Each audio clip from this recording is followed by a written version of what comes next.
누가복음 강해를 계속 이어가겠습니다. 오늘은 13장 1절에서 마지막 절 35절까지를 본문으로 해서 하나님의 은혜를 같이 나누겠습니다. 누가복음 13장을 자세히 들여다보면 이 구원에 관한 여러 가지 이 순서와 그리고 확률과 그리고 구원의 최종적인 모습을 우리가 발견하게 됩니다. 하나님 나라의 잔치라는 말이 등장합니다. 그것이 13장 29절에 나와 있습니다. 우리는 하나님 나라의 잔치에 참여하기 위해서 이 신앙생활을 하고 있는 겁니다. 정말 최종적으로 그 구원에 이른다면 성경에서 말씀하는 이 혼의 구원, 영은 거듭남으로 하나님 나라에 들어가게 됩니다. 하나님 나라 안에서 우리는 혼의 구원을 이루어 가야 합니다. 그래야 하나님 나라의 잔치에 참여할 수 있게 됩니다. 이 잔치는 바로 혼인잔치입니다. 어린 양의 혼인잔치에 참여해야 된다는 것을 예수님께서 직접 설교를 통해서 질문에 답을 통해서 일러주고 계십니다. 먼저 이 구원의 순서를 발견할 수 있다는 말씀을 드렸는데 그렇습니다. 이 13장 1절에서부터 이 9절까지의 내용은 이 회개하지 않으면 망한다. 회개해야 한다는 겁니다. 이 명령문입니다. 신약 성경에서 회개하라는 아주 강력한 명령, 헬라 말로는 과거형 명령이라 그러는데 한 번만 하라는 겁니다. 이 하나님께로 돌이키는 일을 반드시 해야 된다는 말씀입니다. 이 회개에 대한 부분이 신약 시대 성도들에게 오해가 많습니다. 특히 그 대부분의 종파 교단을 가릴 것 없이 이 회개에 대한 오해가 큽니다. 그러니까 성도들은 날마다 회개해야 된다라고 가르치는 교단도 있습니다. 늘 회개해야 된다. 사실은 성경적이지 않습니다. 이 회개는 하나님을 향해서 방향 전환하는 겁니다. 한 번만 하면 되죠. 그 다음에 이제 교회나 이렇게 말씀을 선포하는 분들이 일러주시는 그 회개는 사실은 성경에서 따지면 죄에 대한 자복입니다. 시인이죠, 시인. 하나님의 생각에서 빗나간 건 다 죄입니다. 믿음으로 하지 않은 것은 다 죄라는 게 신약 성경의 기록입니다. 그러니까 사람의 생각 속에서 늘 하나님의 생각과 빗나가는 것들이 너무나 많습니다. 하나님의 생각과 같은 게 별로 없죠. 그러니까 항상 죄 안에 있을 수밖에 없습니다. 그것을 성경은 회개하라 하지 않고 그것은 시인하고 자백하라는 겁니다. 그러면 하나님은 신실하셔서 그것을 사해 주신다. 이제 죄에 대한 자백을 회개로 생각하는 거죠. 성경적인 해석은 아닙니다. 성경이 말씀하는 이 회개는 믿지 않는 상태에 있는 사람들을 향해서 돌이켜서 하나님을 향해서 나아오라는 겁니다. 그러니까 성경에서 회개하라라는 명령어가 떨어졌다면 그 대상은 믿지 않는 자들입니다. 그러니까 여기 오늘 예를 예수님께서 두 가지 예를 또 이 포도원의 무화과 나무까지 하면 세 가지 예입니다. 회개해야 된다는 것을 예를 들어 설명을 하는데 유대인들이기 때문에 믿는 자들로 우리는 오해할 수 있습니다만 예수님 입장에서 하나님 입장에서는 그들이 하나님께 돌이키지 않았다라고 인정하시는 겁니다. 회개해야 된다는 겁니다. 하나님을 향해서 제사도 드리고 이 율법도 지키고 그러는 것 같은데 진정으로 하나님께 돌이키지 않았다는 겁니다. 그래서 회개하지 않으면 망한다. 이 갈릴리 사람들이 이 제물을 드리러 갈릴리 지역에서 이제 예루살렘까지 와서 제단에 제사를 지내러 왔다가 뭐 어떤 연인인지 몰라도 그 당시에 로마 총독 빌라도에게 죽임을 당한 것을 기록한 것입니다. 누가복음 13장 1절에서 2절의 그 내용이죠. 갈릴리 사람들이 그 제사 지내러 왔다가 성전에 죽임을 당했습니다. 로마 총독에게.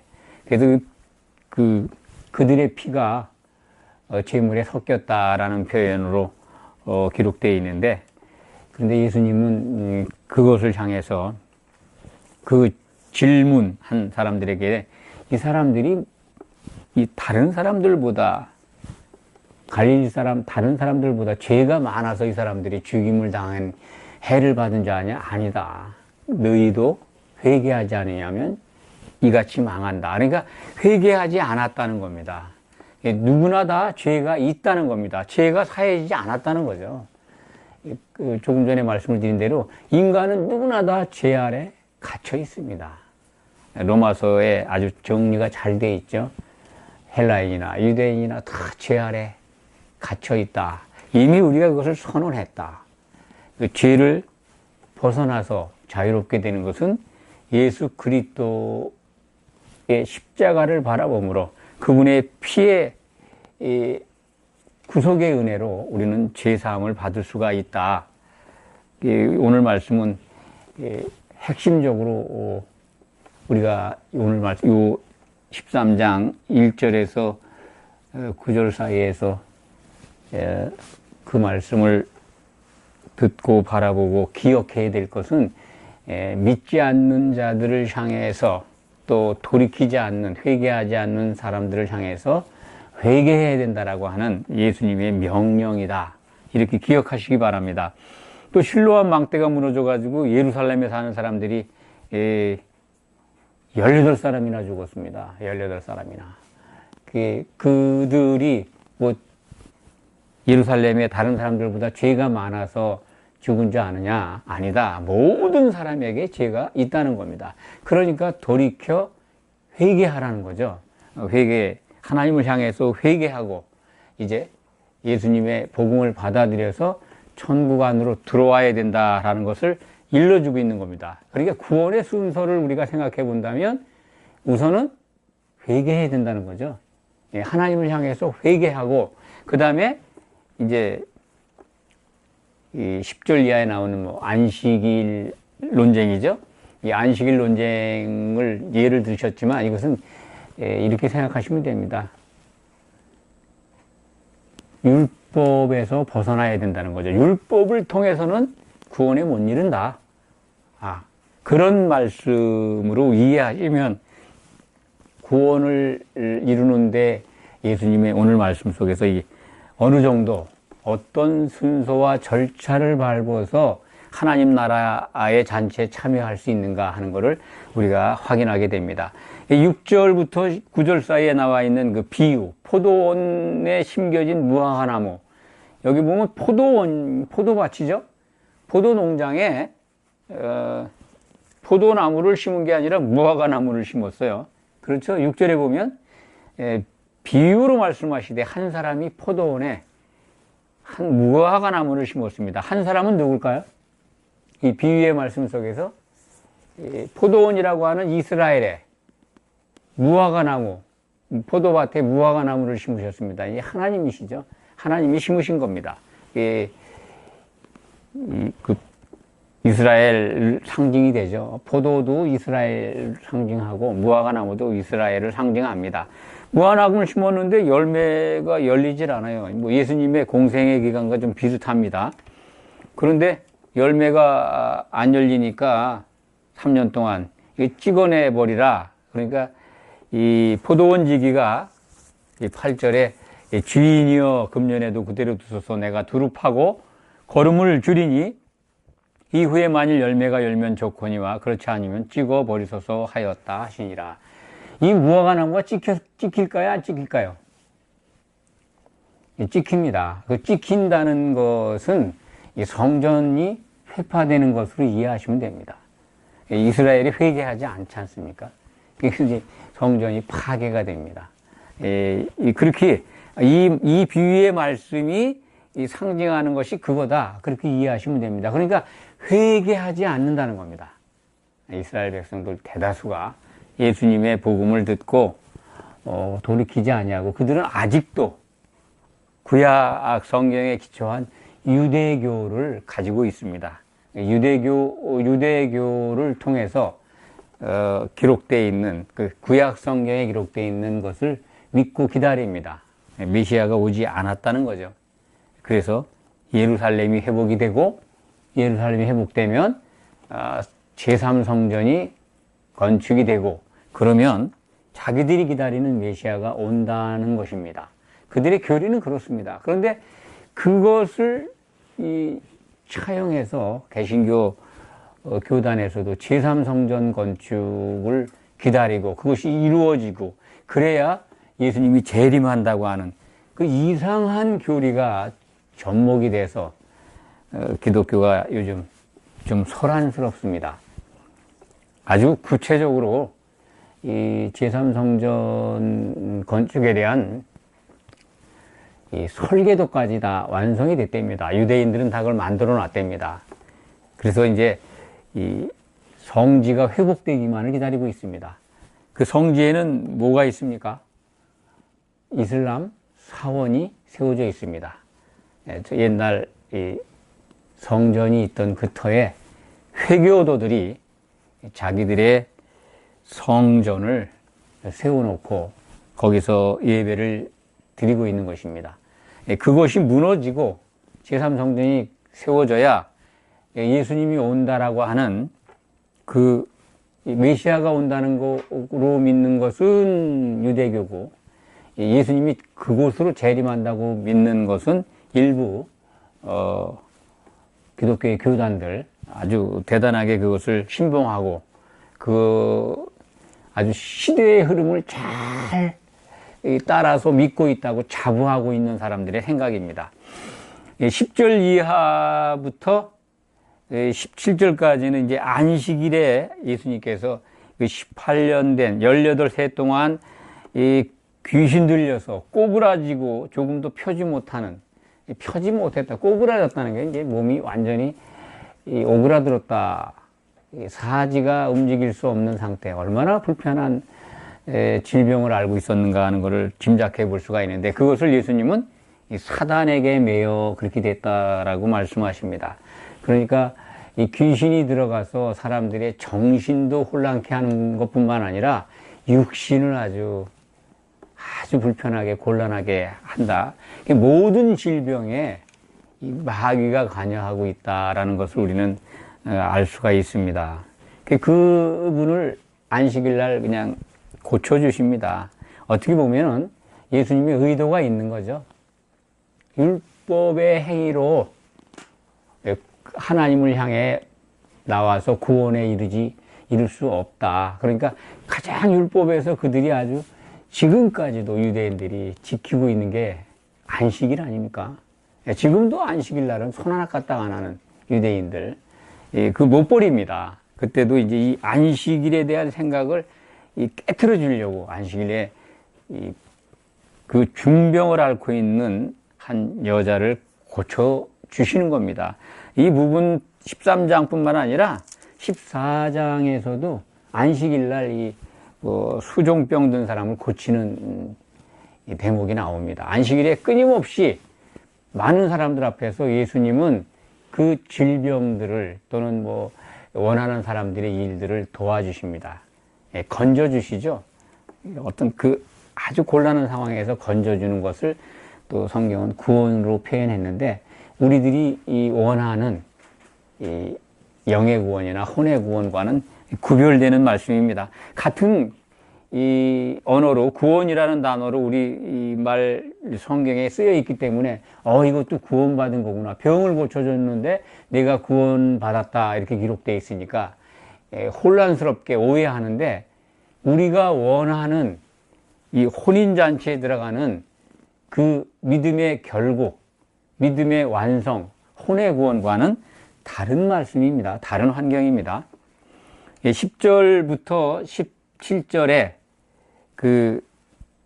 고쳐주신 다음에 안식일 논쟁 비슷한 것으로 시비를 거는 유대인들, 그 회당장이죠.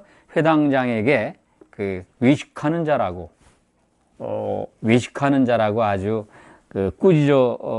꾸짖습니다. 예수님께서. 15절을 한번 제가 읽어드리겠습니다.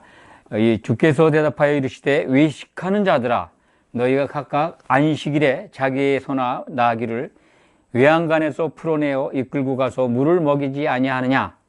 그러면 18해 동안 사탄에게 매임받은 이 아브라함의 딸을 안식일에 이 매임에서 푸는 것이 합당하지 아니하냐? 예, 그렇습니다. 아멘. 이 안식일이라고 하는 율법의 조항에 매여가지고 이 외식하고 있는 유대인들, 그것을 꾸짖어 주시는 겁니다. 사람의 생명이 더 중요한 것입니다. 안식일을 제정한 하나님의 의도를 잘 모르고 있는 겁니다. 안식일 설명을 하겠습니다. 안식일이 언제 임할까요? 우리에게? 예수님이 다시 오셔야 합니다. 창세기 2장 2절에 여섯째 날까지 모든 일을 마치시고 일곱째 날 안식하셨습니다. 그 안식하신 그때 여섯째 날에, 일곱째 날에 안식을 하시지만 여섯째 날에 아담을 빚으십니다. 아담을 만드시고 난 다음에 하나님이 안식하셨다 하는 사실을 꼭 기억하시기 바랍니다. 아담은 오실자의 표상입니다. 오실자의 모형입니다. 오실자라고 하는 것은 다시 오실 예수님을 지칭하는 겁니다. 예수님이 오시면 하나님의 안식이 시작이 됩니다. 이제 모든 게 다 이루어진 겁니다. 하나님은 예수님이 다시 오실 때까지, 그 다시 오신다는 것은 곧 예수님의 아내인, 예수님의 짝인 교회가 완성되어야 하는 것입니다. 예수님이 오시려면은, 그러니까 예수님의 아내인 교회가 완성되기까지 하나님은 안식하실 수가 없습니다. 쉬지 않고 일하고 계십니다. 그래서 이 아담이 등장한 후에 하나님이 안식하신 것과 같이 이제 우리들에게 하나님의 안식이 임하려면은 예수님이 오시는 그때가 도래해야 합니다. 그때 참된 안식이 우리에게 주어질 겁니다. 하나님도 안식하실 겁니다. 이 안식을 오해하기 때문에 유대인들은 아직까지도 이 율법에 기록되어 있는 그대로 의식적으로 종교적 행위를 거듭하고 있습니다. 하나님의 의도와는 전혀 관계없는 안식일을 아주 거룩하게 성별해서 성수하고 있다고 자부합니다. 신약 성경에 기록되어 있는 하나님의 말씀을 믿는 우리로서는 전혀 동의할 수 없는 그들의 고집이고 그들의 종교적 태도입니다.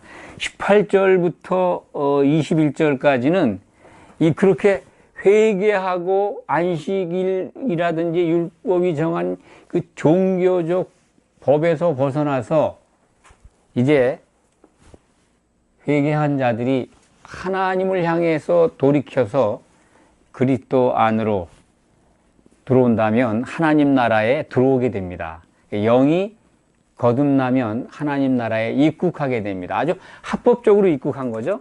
그런 자들에게 하나님 나라의 특징을 일러주고 있는 말씀입니다. 18절에서 21절은 하나님 나라의 특징인데 어떤 특징이냐면 좋은 것보다는 하나님 나라 안에서 교회가, 성도들이 이 마귀에 의해서 미혹받고 그리고 테스트를 받고 마귀가 활개를 친다. 하나님 나라 안에서도 그런 일이 일어난다라고 하는 것을 경고해 주고 있는 말씀입니다. 하나님 나라 안에서 우리는 들어와서 예수님의 몸인 교회로 세워져 가야 됩니다. 예수님의 그 몸의 지체가 됐습니다. 각 성도는 그렇습니다.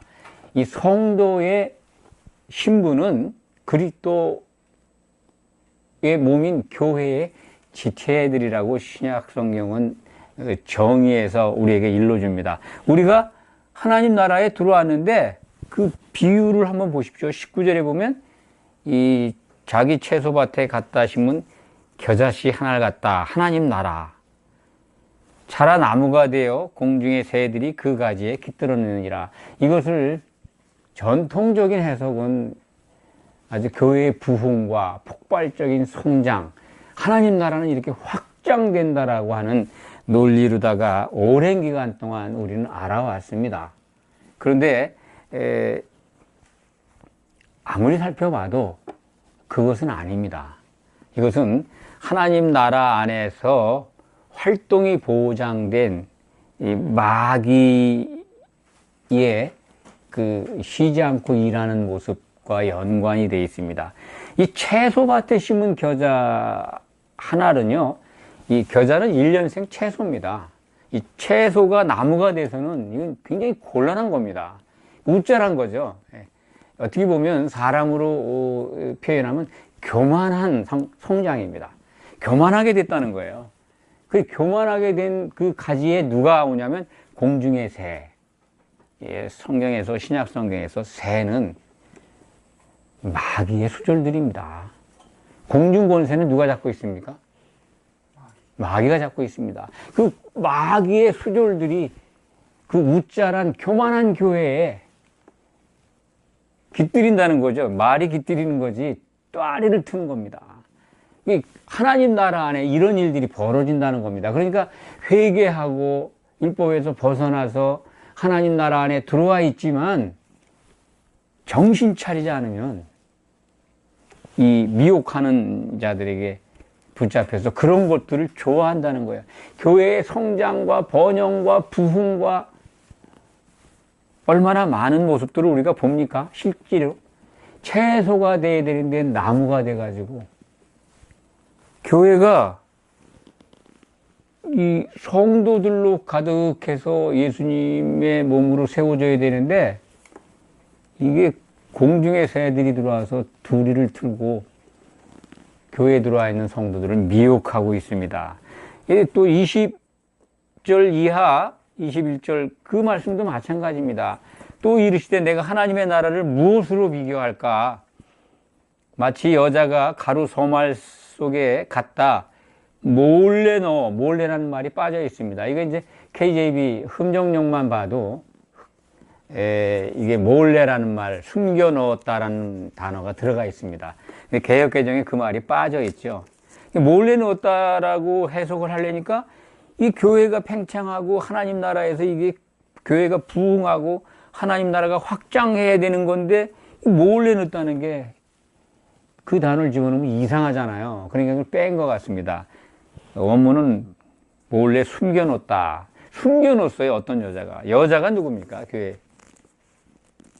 여자. 신약성경에서 여자는 교회지만 이런 일을 하는, 몰래 하는 거는 타락한 교회죠. 음녀입니다. 음녀. 부풀게 했어요. 변질시킨 겁니다. 교회를.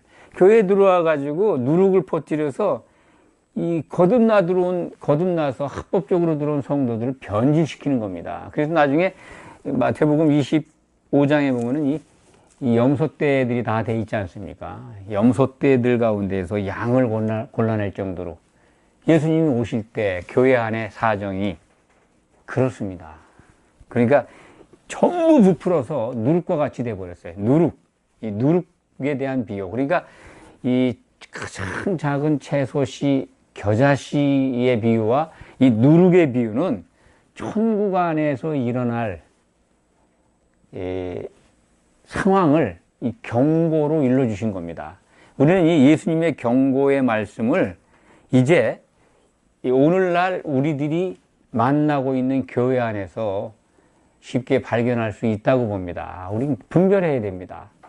이 교회의 부흥과 성장이 나쁘다는 건 아니지만은 대개의 경우 부정적으로 그 끝이 분열과 갈등과 그리고 싸움과 결국은 성경을 따라가면 요한계시록 18장에 가면은 타락한 교회 안에 모습을 우리는 볼 수 있습니다.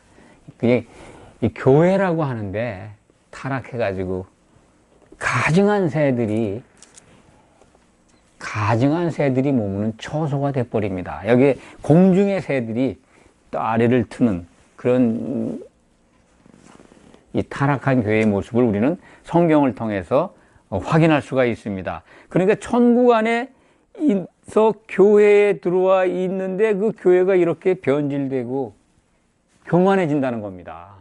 이 구원의 순서를 지금 이 13장을 통해서 우리가 배울 수 있습니다만, 정말 어떻게 보면은 낭망적인 모습이기도 하지만은 이런 과정을 통해서 하나님은 알곡을 수확하시려고 하는 겁니다. 참된 성도, 이기는 자들의 성도가 되어서 혼인잔치에 참여하도록 그것을 미리 일러주셔서 그러한 복을 받도록 예수님은 오늘 누가복음 13장에서 예를 들어가면서 말씀을 해주고 있습니다. 그 말을 들으니까 어떤 사람이 뭐 제자라고 저는 생각을 합니다. 23절 보면 주여 구원을 받는 자가 적으니까 라고 질문을 하는 겁니다. 지금까지 예수님의 말씀을 들어보니까 정말 이게 구원받는 일이 이게 녹록하거나 이게 넓은 문으로 들어가는 것이 아닌 것을 알게 된 것 같습니다. 예수님은 그렇다 적다 그렇게 말씀하시는 게 아니라 24절에 좁은 문으로 들어가길 힘쓰라. 내가 너희에게 이르노니 들어가기를 구하여도 못하는 자가 많으니라. 이 좁은 문이라는 겁니다. 좁은 문으로 들어가길 힘쓰라는 거예요. 그걸 힘써도 그 문을, 들어가는 문을 발견하기가 어렵다. 그런 말씀입니다. 그래서 그 좁은 문은 이제 혼인잔치에 들어가는 문이죠. 25절부터 30절까지 말씀이 그 내용입니다. 혼인잔치의 문이 닫힌다면은 열리지가 않는다는 겁니다. 여기 마태복음 25장, 또 마태복음 7장 22절, 23절과 연관이 되어 있습니다. 25장 1절에서 13절은 혼인하기 위해서 신랑이 오므로 기다리다가 지혜로운, 슬기로운 처녀 5은 기름을 준비해서 혼인잔치에 들어가고 미련한 처녀들은 못 들어가는 장면이 보여지지 않습니까? 그리고 예수님은 그들을 너희가 어디서 왔는지 모른다. 나는 너희를 이해하지 못한다. 라는 말씀을 하시는데 오늘도 25절에 보면 그게 그대로 비슷하게 그 문장이 등장해 있습니다. 집주인이 일어나 문을 한번 닫은 후에 너희가 밖에서 서서 문을 두드리며 주여 열어주소서 하면 그가 대답하여 이르되 나는 너희가 어디에서 온 자인지 알지 못하노라 하리니. 그 혼인잔치에 혼인식을 하기 위해서 예수님이 다시 오시는데 그리스도의 심판대에서 탈락한 자들이 문을 두드려요. 문 열어달라고. 그러니까 주님께서 난 너희는 어디서 왔는지 알지 못한다. 마태복음에서는 그 행악을 하는 자라, 7장이죠. 행악을 하는 자들아 내게서 떠나가라. 그렇게 말씀하십니다. 근데 여기에서도 그 두드리는 사람들이 알지 못하노라는 말씀을 들은 다음에 그들이 하는 말이 참 우리를 놀라게 합니다. 우리는 주 앞에서 먹고 마셨으며 주는 또한 우리의 길거리에서 가르치셨나이다. 마태복음 7장 22절, 23절은 주의 이름으로 선지자 노릇하고 귀신을 쫓아내고 능력을 행했다라고 말합니다. 그들은 같은 사람들이죠. 그 천국에서 그런 일들을 했는데 주인이 와서 혼인잔치에 들어가는 그 문을 통과하지 못한 자들은 그렇게 항변합니다. 선지자 노릇했다는 거예요. 주의 이름으로 병도 고치고 귀신도 쫓아냈다는 거예요. 능력도 행했다는 거예요. 근데 예수님은 불법을 행하는 자들아 나를 떠나가라 그렇게 말씀하십니다. 그 말씀과 오늘 누가복음 13장 25절, 26절, 27절 말씀과 거의 대동소 같습니다. 27절에 보면 그가 너에게 말하여 이르되 나는 너희가 어디에서 왔는지 알지 못하노라. 행악하는 모든 자들아 나를 떠나가라 하리라. 마태복음 7장 22절 23절에서는 불법을 행하는 자들아 떠나가라. 같은 말씀입니다. 행악, 악을 행했다는 거죠. 악이 뭡니까? 불의죠. 불의, 불의를 행했다. 불법을 행했다는 겁니다. 떠나가라. 혼인잔치에 못 들어가는 겁니다. 우리 신앙생활하는 목적이 혼인잔치에 들어가기 위해서 하는 건데, 또 그들은 여기에 등장하는 성경에 나타나는 이 상황에 적합하게 나타나서 예수님께 항변하는 그들은 다 선지자 노릇을 하고 주의 이름으로 능력을 행하고 귀신을 쫓아내고, 여기 오늘 말씀에는 뭐 주와 함께 먹고 마시고 그리고 주께서 우리를 가르치셨습니다 라고 얘기를 하지만 떠나가라고 하신다는 겁니다. 혼인잔치에 못 들어가요. 우리 이 시대에 신앙생활하는 분들, 능력 가지신 분들 많습니다. 귀신도 쫓아내고 교회도 크게 부흥하고 정말 사람들이 환호하는 그런 능력을 가진 분들도 있습니다. 선지자 노릇하고 있다라고 자랑하기도 하고 스스로 그렇게 믿고 있고 많은 사람들이 따릅니다. 그런데 예수님 왜 이런 말씀을 하셨을까요? 미리 잘 우리에게 분별하라고 주신 겁니다. 혼인잔치에 못 들어가는 그들이 이런 능력들을 가지고 나타나서 미혹할 수 있다는 겁니다. 그러니까 하나님 나라 안에서 일어나는 특징들을 지금 미리 설명해 주신 겁니다. 자, 회개했습니다. 율법에서 벗어났습니다.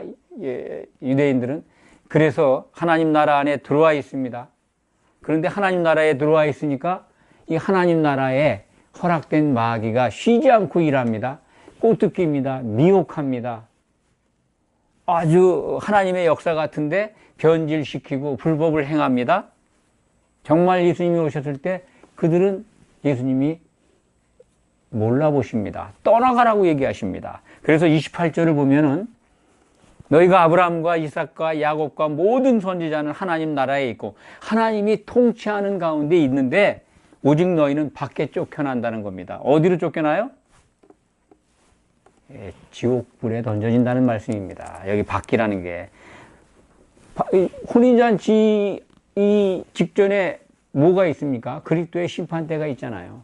선과 악을 행한 대로 심판을 받습니다. 선을 행한 것은 예수 그리스도의 몸인 교회에 덕을 세운 지혜로운 처녀와 같은 기름을 준비한 처녀들이고, 악을 행한 자는 기름을 준비하지 않은 미련한 처녀들인데, 예수님의 몸인 교회에 악을 행했다고 하는 것은 그 지체로서 도움이 되지 않고 떨어져 나갔다는 겁니다. 회방했거나 그거에 관심이 없어서 기름이 없는 겁니다. 그래서 탈락한 자들입니다. 그들이 어디에 쫓겨나? 밖에 쫓겨난다는 거예요. 뭐 다른 성경에는 뭐 어두운 밖이라고도 돼 있고, 구체적으로 마태복음은 이제 그 쫓겨나는 것이 깊은 바다 또는 불지옥 이렇게 표현이 되어 있습니다. 29절 30절은 사람들이 동서남북으로부터 와서 하나님의 나라의 잔치에 참여하리니, 동서남북, 그러니까 복음이 전 세계에 퍼졌습니다. 그래서 이 하나님 나라의 잔치에 들어오는 성도들이, 기름을 준비한 정결한 처녀들이 잔치에 참여하게 됩니다. 예수님이 혼인잔치를 위해서 오실 때 이루어지는 장면입니다. 그래서 30절 보라, 나중된 자로서 먼저 될 자도 있고 먼저 된 자로서 나중될 자도 있느니라. 이 말씀이 또 번역을 너무 좀 다양하게 합니다. 저는 이렇게 생각을 합니다.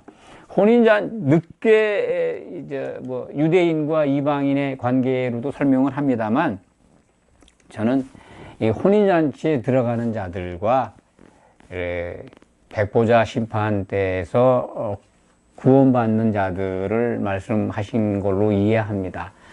먼저 된 자로서, 나중된 자로서 먼저 될 자, 그러니까 혼인잔치에 먼저 들어간, 어떻게 믿었든 간에 나중에 믿었지만 혼인잔치에 들어가지만 먼저 믿은 자 가운데서는 혼인잔치에 못 들어가고 탈락하고, 또 나중된다고 하는 건 나중되는 게 뭐 같습니까? 나중된다고 하는 건 백보자 심판 때, 마지막 심판 때에서 구제받는, 생명책의 이름이 있어서 구원받는 그것을 지칭한다라고 저는 그렇게 해석을 합니다. 이 부분은 그렇게 너무 많이 깊이 생각하지 마시기 바랍니다. 31절 이하 35절 말씀은 예수님이 이제 십자가를 지실 것을 예고해 주시는 말씀이기도 하고, 그 다음에 이제 성전 파괴가 있을 것이다. 성전 파괴를 예언하신 말씀입니다. 35절이죠. 보라, 너희 집은 이제 성전입니다. 황폐하여 버린 바 되리라. 내가 너희에게 이르노니 너희가 주의 이름으로 오시는 이를 찬송하리로다 할 때까지는 나를 보지 못하리라 하시니라. 예수님이 다시 오실 때, 그때 믿었던 자들은 다 예수님을 보기는 하지만은 탈락하는 자들이 있습니다.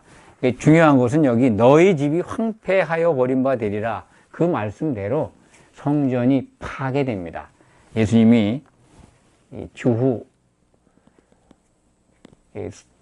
예수님이 죽고 부활하신 후 40년 만에 주 70년에 로마 장군 디도에 의해서 다니엘서에 예언된 대로 돌 위에 돌 하나도 남기지 않고 성전이 파괴가 됩니다. 그 일이 성취됩니다. 오늘 말씀을 정리하겠습니다.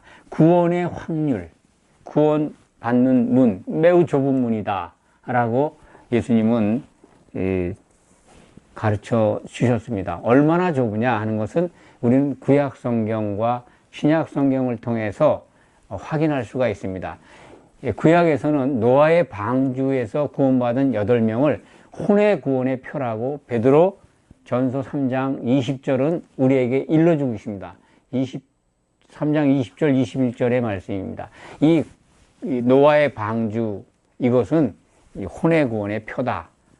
그러니까 이 방주 안에 들어가 있는 그 구원받은 노아의 식구 8, 겨우 홍수에서 그 많은 사람들 중에서 8명 구원받았고, 또 출애굽한 사람들 가운데, 이스라엘 백성 가운데 2사람만 요단강을 건너 가나안 땅에 들어간 것, 그것이 바로 좁은 문을 의미합니다. 확률이 얼마나 낮습니까? 한번 계산해 보십시오.